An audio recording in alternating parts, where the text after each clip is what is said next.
So, good day everyone. So, we are the Group 4, the last reporter. And our topic is all about the IPs in North Cotabato and Agusan del Sur. So, North Cotabato has 5 groups of IPs. Bilaan, Manubo, Tiduray, Bagubo, and Ilianin. So, that's the 5 groups of North Cotabato IPs in North Cotabato. Food shortage. So, food shortage mo ni ang mga isa ka problem nga everyday gina-encounter or na experience sa atong mga IPs sa North Cotabato. So, the Manubos dwell in a mountainous ancestral domain and plant corn and root crops such as kamote, gabi, and onions. However, they regularly encounter food shortages. Yes. So, ang atong mga North Cotabato na mga IPs no is dito gina sila na ang mga IPs is diha gina sila sa mga hinterlands, sa mga forest area nakapuyo dito na sila sa mga upland area gyud, which is layo siya sa syudad. And then of course ang ilahang isa or way of living is farming. So mo na gina ang kuan gyud no para ma-survive ang mga IPs. So, bisan pa magga-plant daw sila, naay ga-produce sila o kanang mga crops through farming is dili gahapon siya enough para sa ilahang everyday living or para makuan ang ilahang panginahanglan sa kinaadlaw. So, maka-experience gahapon sila o makakakulangon sa pagkaon. So, the inability to bring packed lunch is a major reason for the children to be absent or drop out from school. Yes, so, due to kuan lagi no, kakulangon sa pagkaon is, mao pa ang hinungdan, maunang, di naganahan ang mga students, mga IP students, nga mupadayon sa ilang pagskwela. It's because, kung saan ang ilahang, unsaon nila pag ato sa school, kung gutom sila, kung naghutoy ang ilahang mga tiyan, diba? So, of course, ang kakulangan sa pagkaon is maka-cause siya o or maka-cause o problema sa mga IP students na magpadayon og eskwela. And mas worse nga case is magundang na lang gid sila. The daycare center is located near their residence. Most children, 3 to 5 years of age, are not attending a daycare center. Similarly, a fifth, 24% or 12 to 18 did not study, although there is a grade school in the community. So the reason is lack of food to bring to school. Yes, bisan pa man no, bisag doon na ang eskwelahan sa ilaha, di pwede na nila na lakon, di na kayo distance sa ilahang lugar is due to food shortage o kakulangan sa pagkaon is maoy mo push sa students, sa mga IP students, kamuundang na lang yun. So, according to the study, there's a statement, no? It was said here that I was very sad when there is nothing to eat except kamote or ipumowiya, batatas lam, or sweet potato for a week. So, I experienced a day with absolutely nothing to eat. So, based sa kaninga statement no is grabe ka-experience sila isa kasi manang way anay grabe na taka-bless nga diri nga kita gani bisag isa ra taka adlaw di kakaon is maghutoy maglabad na tong ulo sila pa nga isa kasi mana di good experience good sila isa kasi mana di sila kakaon only kamuti lang. So ing ana kasad ka poor ang situation sa atong mga IPs people sa North Cotabato na. So one of the reasons for the chronic food shortage is that pasture lands. So mga pasture lands mao ni ang area of land nga kanang covered of grass ba, which is ginahimo siya for grazing of livestock such as mga cattle, goat. So dito na nila ginahimo nga mo nang gamiton para mo ipakaon or ipa-feed sa ilahang mga animals na ginabuhi.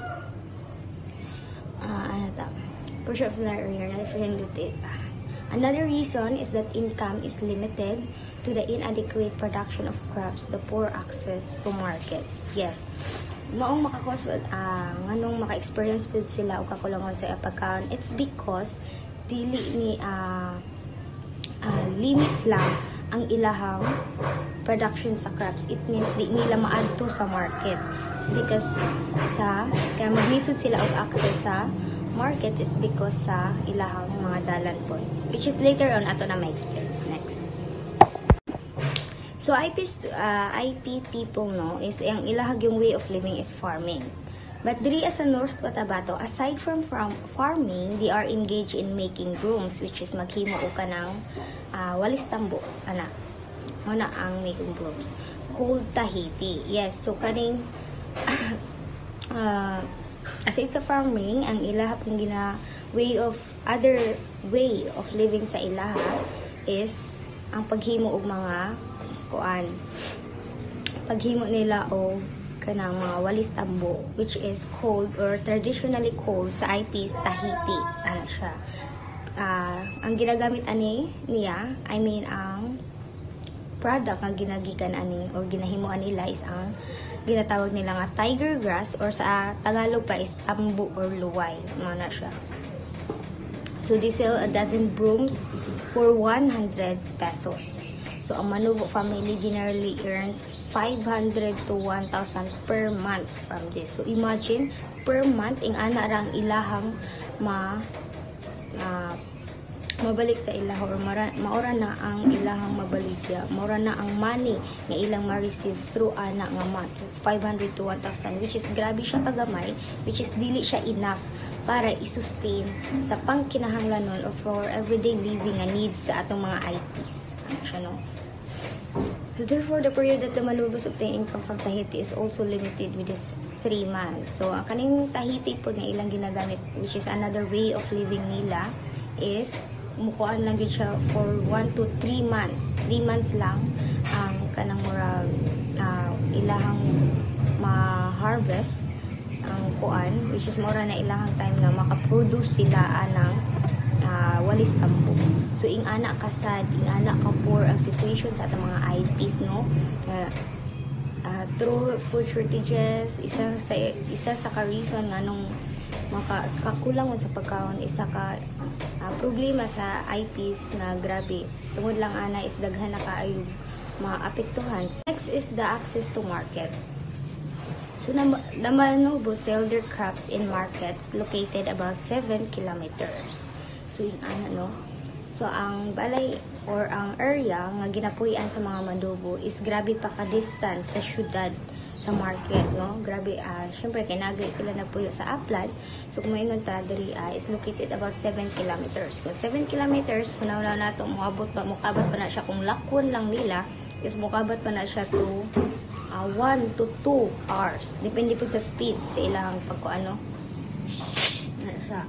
So this is located on top of a mountain, and the road to the market is rough and rocky. Yes, so syempre layo ang kanang distance pa kaayo ang market sa ilaha is at the same time maglisod sila og access, maglisod sila og adto, especially nga ang ilang dalan is bato-batuhon, grabe ka, lubak-lubak ana siya. So there is no regular transportation. Isa pod na wala sila'y masakyan. Kung naaman gani sila'y masakyan, mahal pod ang gasolina, which is di man gani enough ang ilahang pangwartahan sa ilahang sa ilahang product nga, which is ang kanang ang brooms, di ba? So ing ana kalisod ang everyday experience sa atong mga IPs diri The next is, the poor access to markets limits their income because of the inadequate amount of products that they can bring. So some families entrust their crops to middlemen who bring and sell them at the market. Yes. So naay person, no? So syempre maglisod man ang mga IPs sa pag-adto sa atong markets. Maglisod sila access. It's because kanang lisod kaayo ang ilahang dalan, distance ka ang market.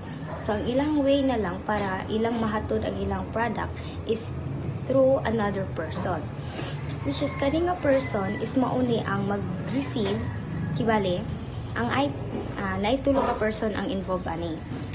ang farmers or ang IPs is iyang ihatag ani nga person, and then kini nga person, ang second person mauna dayon ni ang mag-adto sa market para siya na ang magbaligya dito. Pero males ang kuan, males ang ilahang kuan kibali kung gamay na lang ang ilahang ibayad sa paghatag ato nga person. It's because naa na may commission tong second person, kay siya may maghatod dito sa market para siya na magbaligya. So ana no, grabe ibaligya na lang nila nga barato para lang gyud na sila'y ma-income, bahala ginagmay lang ana siya. According to the statement here no, according to the researcher, bananas are sold for 8 pesos per kilo, and the middlemen take 2 pesos per kilo as fee. So I am happy that middlemen come to the village to collect our products because it is so hard for us to bring them to market. So imagine no, ana ang situation permente sa atong mga IPs. It's because sa kalayo, distance kayo ang ilahang area sa market, mao nang ilan na lang isold nga pinaka barato nga kilo ang ilahang product para lang gyud na sila makwarta or naay makuha nila naay mailaha nga money og maligya lang ilang product para to help sa pa-survive sa ilahang everyday living. Good day everyone, I am Venus Arnesena and my topic is all about homicide and poverty income. So let's start with homicide. Homicide is not simply a matter of individual acts of violence, but also reflects societal inequities and systemic issues affecting indigenous people. So let's start with structural violence and colonialism. This here is the theft of land and the disruption of social structures contribute to a cycle of violence. And here also is racism, discrimination, and poverty often is exacerbated by colonial policies, create conditions where violence is more likely to occur. Increased risk for indigenous women. Indigenous women are affected by violence, including homicide. They are more likely to experience violence from current or former partners and to be victim of physical and sexual assault. Now, let's proceed to poverty and income. Indigenous people often experience significantly higher rates of poverty and income inequality compared to non-indigenous population.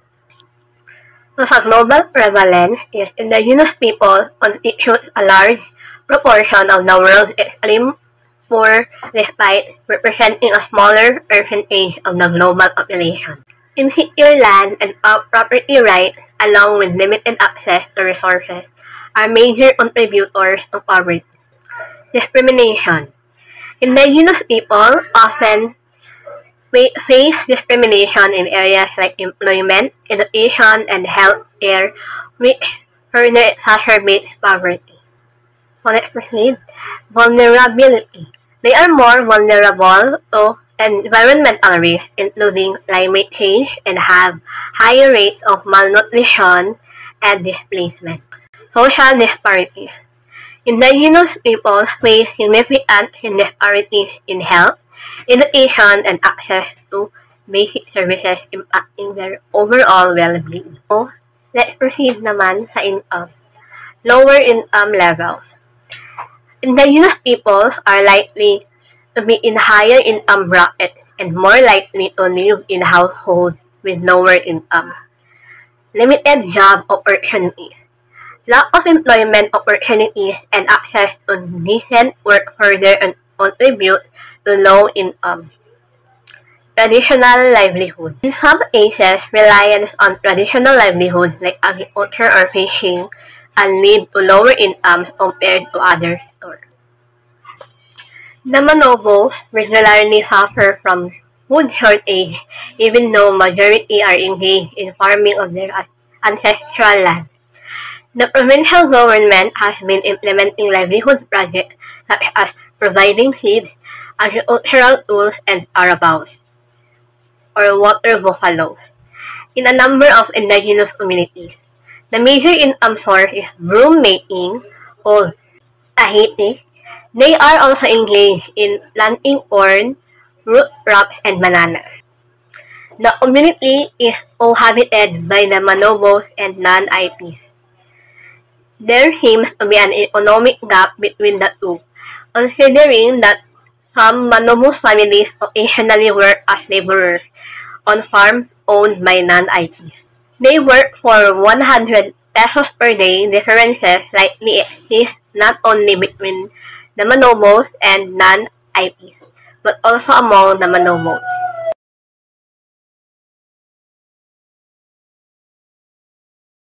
Good day everyone, I'm Joanne Mercado Lunasco, and now my topic is all about maternal and child health. First, we have access to health services. The government extends assistance to various indigenous communities including Amabel and Magpit. In Amabel, people benefit from free medical consultation by a medical outreach program weekly from the community health center. In fact, all children have been immunized through the service. So, pasabot, government nag-extend sila assistance to the indigenous community na ang mga tao or indigenous people sa Amabel makabenefit sila og free consultation sa health center. In fact, ang mga bata is maka-immunize sila weekly sa center nga gi-extend sa government, something ana, to ensuring that they are protected against various diseases. So next, we have major causes of death and illness. Major causes of death illness are as follows. First, we have pneumonia, diarrhea, tuberculosis, measles, upper respiratory tract infection, malaria, chickenpox, and dengue, each fever. Other causes of infant death are septicemia, pneumonia, diarrhea, sudden infant death syndrome, prematurity, congenital anomaly, birth injury, then asphyxia and parasitism. So, muna sila ang mga causes sa death and illness. Good morning, sir. My name is Rufami Lasay, BS of 2A. My topic is all about Hilo Traditional Birth Attendant and Feeding Program. Hilo Traditional Birth Attendant, most women give birth at home with the assistance of traditional midwives. They breastfeeding their babies for about 2 years. So, usually, sa mga inahan is mga anak sila sa ilang balay lang or tabangan sa hilotog. Gitawag siya traditional nga mananabang. Sa North Cotabato, ang traditional food sa ilahang mananabang o paghilos is nagpabili na importante labaw na sa pag-atiman sa mga inahan or bagong panganak. Hanaswad sila sa kaalaman sa pag-atiman if unsa nga mga sakit like bughat. Mausab ni ang isa ka tinuohan nila para mag-relax lang if mahuman og panganak. Feeding program are implemented in several IP communities in the province where children are malnourished but the budget is limited of 5,000 to 10,000. Active pud ang North Cotabato sa pagtuman about sa feeding program na para mas mulambo ang nutrisyon na para sa kabataan o para sa babayinan. So, ang mga program is gihimo uban sa suporta sa Department of Social Welfare and Development o gitawag siya DSWD o local sub nga city. Naga-supplemental feeding program sila para sa mga bata na daycare, gihatag sila og libre nga pagkaon nga daghan og vitamins o gulay. Good day everyone, I'm Bea Sandrine Popongra and my topic is about water sanitation, education and cooling. Water and sanitation. Water is obtained from 5 communal portable water systems in the community. Few households have a water self-toilet. More common is the open pit type and other not on my toilet at all. So most commonly good is ang mga water supply na to is nagikan sa portable water system. Sa atong community, for example, is kanang water district. Now, in terms of water cell toilet, yung water cell toilet is kanang mga toilet na automatic na flush. Kanang nalang tay i-tap down para mo awas ang tubig around the bowl. And ma-flush na ang imong pop, but mostly sa mga household lang na available. Kay mahal, so some household kay nag-stick lang sa open pit type na need pabubuan para ma-flush. Unfortunately, especially sa mga bukid or suok nga part sa community is wala gyud CR, which is worse kay malibang na bisag asa some even po sa mga saka. Education. There's a daycare center and grade school in accessible place in the community. However, more children age of 3 to 5 years are not attending the care center. Similarly, fourth, do not study. Food shortage and the inability to bring back lunch to school are major reason for their children absence or school. Discontinuance, parental motivation is an important factor in the process of education of their children. The children tend to start grade school late and or repeat the grades. Serious attention shall be given to the out of school youth in the community. They drop out from financial difficulties wherever they are eager to return. So, marginalized sector in a particular sa mga indigenous people like Manobo, Altot, na ni mga natukod na daycare center o grade school. Ang mga bata is daghan ga drop, wala na nagpadayon or sigig absent if maka-eskwela man tungod kay walay makaon o walay mabaon na pagkaon.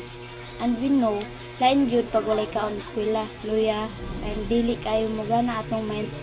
So if you have observed, daghan mga manubo na dedicated tungod ani na major reason. One of the major factor for student motivation para magpadayon og eskwela is parental motivation, but it's not enough if pagkaon na istoryahan.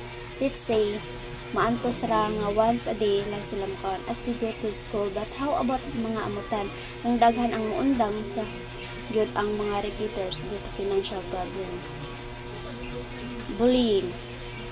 The Manobo children or youth are bullied by either non-IP children or those from different type of school. Bagubo, one of the indigenous tribe classmate will tell us, one of the challenging thing that indigenous people like Manobo face is discrimination in a form of bullying. Kani po ng isa sa reason why ang mga Manobo children kay ma-discourage nga magsulod sa klase. Ginabuli sila nga walay ayos nga yagit, kungking o uban pa. Even kita pag makadawat tag negative words about sa atong appearance kay mawat ang tagana nga mo sulod sa klase. So,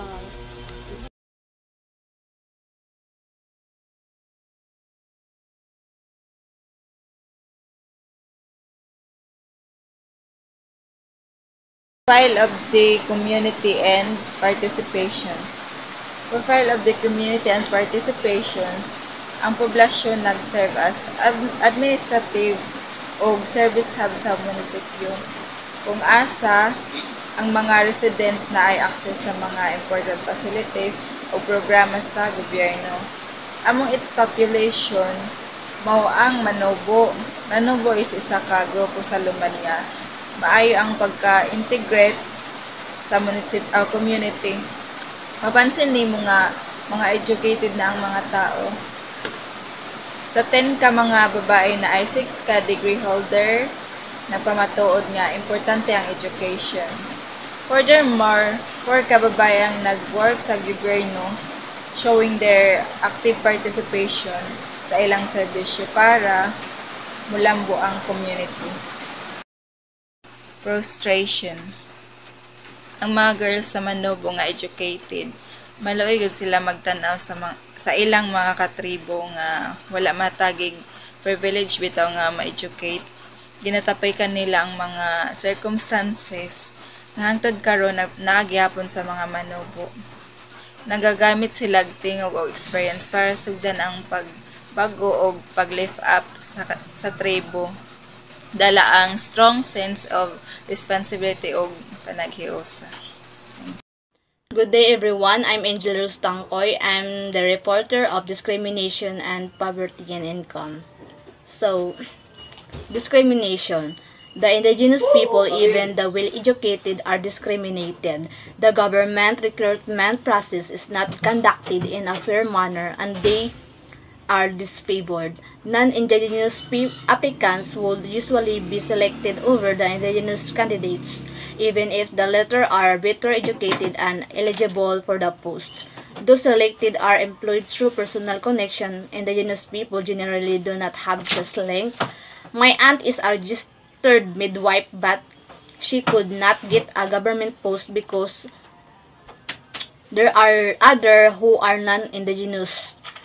An LGU officer in the meeting with the PTWG of the province argued that the government has been prioritizing indigenous candidates in the recruitment of teachers and in awarding government scholarship.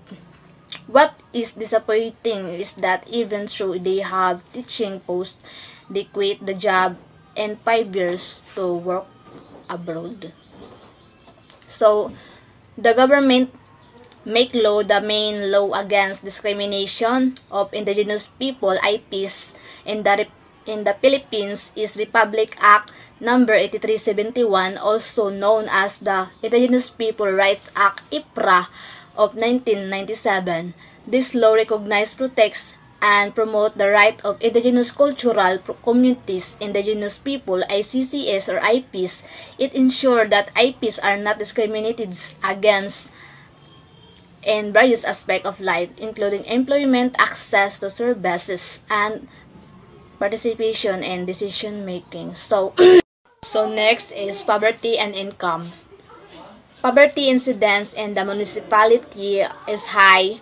More than 70% of the households have income below the poverty threshold, and fourth experience food shortage. Regarding land usage, the majority of the land are timberlands and remaining alienable and disputable lands, which are predominantly agricultural. Various logging companies have been established, and the revenues of the municipality are derived from the logging industry. Misuse and unbreedable logging activities partly lead to the deforestation of the forest.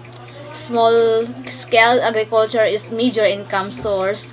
The second is employment, such as being teachers and LGU workers, and other major occupation include driving trucks, carrying bags at a port, tailoring, and working as security guard. The average income is 10,000 per month for government employees, and then 17,000 per year for farmers, and 2,200 per month for drivers. So, poverty or kahirapan kay isa sa mga problema sa isa ka municipality, and then out of 100% nga population is na 70% nga naglisod tungod food sa gamay ra kaayo silang income. So, maka-experience of food shortage. Tapos regarding sa paggamit sa land majority as ang timberland, and then tapos remaining kay pag ang pag-uma, like tamnan ang mga humay mais tungod kay dako man ang timberland. So naay mga companies nga na-establish, and then the revenues of municipalities are derived from logging industries. So kay daghan naman ang mga kumpanya nga nagtukod o wala na sila manage, and then lead to deforestation of the forest. So small scale agriculture is ang major income source gyud, like pag-uma, and then tapos sunod ang mga teachers, tapos kanang mga trabaho sa mga LGU, and then sa mga uban nga mga trabaho sa driver sa truck, and then tailoring, tapos security guard. So mara to. So, even through nag-exist na siya nga law, so naghihapon time nga mas gipang-discriminate ang mga IPs or mga indigenous people bisan mga well-educated na sila. And then, like, mas gina-priority sa government ang mga non-indigenous people. So dili gani fair, so naay bias, and then dili na pamatuod ang mga IPs is when nahibawan.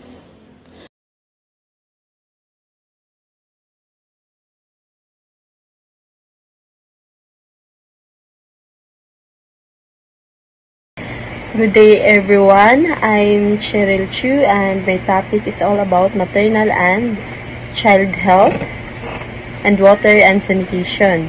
So maternal and child health, with the rural health center and drugstore nearby, the community has access to health services. Manubo women have their births registered and immunized. So pinagi sa duol nga rural health center o drugstore, dili na maglisod ang mga manubo women sa pagpa-registered o pa-immunize silang mga anak. However, majority of the children who live in remote areas are neither registered nor immunized. So, kaning mga kasagaran no, sa IP, di ba kay bukid yun na. Gamay ra po yung mga kuan. Gamay kasagaran yun walay health center. Munang taga suok-suok na, maglisod na sila pa-check up or pa-immunize. Tapos, dili na po siya maingon nga ma-register or makuan ilang bibi kay layo magud sila sa health center, ilang tudmura na ilang tuon. Many women feed powdered milk formulas to their newborns while others breastfeed their baby. So, ang uban nga kuan, mga IP women, ang uban gina-powdered milk lang nila, ang uban po ginapatutoy breastfed. Major illnesses among the indigenous peoples in the province are as follows: diarrhea. Tungod sa hugaw nila nga tubig or siguro kasagan magud sa kuan sa IP or sa bukid, ang ilang ginainom lang, ilang source of water kay balon, kung dili balon tubod. Mao nang cause nga diarrhea sila kay walay mineral water didto. TB. Para sa ako ang cause ani is tungod sa kanang sig-inom labi na sa mga papa nga mga IP kay mga lalaki kay hilig kayo og kulapo tapos trisby. Infection kay tungod sa kalayo nila sa health center kibaling matunok, di ba kasagaran ko sa mga bukid-bukid na ispadug-on ra tapos hugasan, sabunan o kinadayon, wala siya proper nga kuan gani treatment para sa nasamad kanang wala dili siya matarong kuan kay tungod layo sila sa health center. And heart disease, pag heart disease kay feel na ko kay tungod na sa mga kuan, mga sigarilyo or kanang trisby nila nga sindi upos kasagaran papa sa kasagaran lalaki nga IP samot ng mga tigulang na sindi upos na sila magsigarilyo. Water and sanitation. In spite of access to various basic services in the community, their water source is a deep well. So sa mga bukid-bukid jud ang ginakahaan jud og kuan tubig is balon, kung dili balon tubod. Wala gid sila kanang pareha diri sa ato nga sa mga kuan na kanang medyo syudad na kay nanay mga mineral water nga gina-deliver na check up na sa mga kuan kaning ila kay kuan na gid siya balon. So good day everyone, my name is Lucio J.G. Trueba. So my topic is all about education and bullying. So education is the Manubos has still access education, but sad to say they only have small counts of facilities where student can go for learning. So makasabay gihapon ang mga Manubo sa education. However, dili kayo ingon daghan ang maka-avail og maka-eskwela tungod kay gamay ra ang facilities sa Manubo community. So mao to siya ang sa education. So sa the bullying, the Manubo children experiences bullying by the non-IP. They were judged due some reason. Thank you. Hi, I am Mary Jane Haimet and my topic is all about security concerns in Cotabato. Security concerns. Peace and order situation of the municipality are critical due to the presence of communist and other insurgent groups. So, We all know that Cotabato is isa sa mga lugar nga gikahadlukan or isa sa lugar nga mga nga hadlok because daghan og mga komunist dito and uso ang patay. Then makabalita na lang ta nga naay bagong gipatay or naay gi-ambush. So dili siya peaceful nga lugar. One of the example of this is katong last December 2005. Last December 2005, gisulong sa mga New People's Army ang isa ka barangay o mga police officer. So duha sa police officer ang patay. Ug maong nahadlok na ang mga tao kay basin og mas mulala pa ang situation. Manubos and other indigenous people who live in the hinterlands have been seriously affected by security threats. So ang mga Manubo indigenous people is apektado because dili sila pwede mogawas sa ilahang balay bisag kadali lang. Even ang pagbay og food sa market is dili pwede. So most of them is gutom jud kay wala ni pagkaon sa ilaha. And dili lang sa kahadlok sila nang suffer but also sa kagutom. And aside ana, ang mga teacher nga gatudlo dito sa ilahang place is dili pwede magstay sa dito for their safety.